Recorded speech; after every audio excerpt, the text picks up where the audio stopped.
Hi நண்பர்களே, வணக்கம். நண்பா நம்பி எல்லோரும் எப்படி இருக்கீங்க? நான் ஒரு இடத்துக்கு வந்திருக்கேன். கிராண்டோடுக்கு வால்சோட்வர் ஒரு சிவன் கோவில் இருக்குது. இது ஒரு குளம். அம்மா அப்பா சொந்த பந்தம் யாரோ இறந்து போயிட்டானா இந்த இடத்துக்கு வருவாங்க பரிகாரம் பண்ண. இந்த பாருங்க, அவங்கள வச்சு ஆத்மா சாந்தி அடைய இது பரிகாரம் பண்ணுவேன். இந்த இடத்துல குளிப்பாங்க மொட்டை போட்டு. இந்த மாதிரி இடத்துக்கு தான் வருவாங்க எல்லோரும்.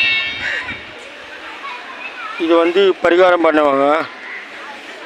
அவங்க ஆத்மா சாந்தி அடையுது. இது யாருனாலும் பண்ணலாம். இந்த பாருங்க, இந்த மாதிரி வச்சு அவங்க கும்பிடுவாங்க. இந்த மும்பையில் பொறுத்த அளவுக்கு இந்த இடத்துக்கு தான் நிறைய பேர் வருவாங்க.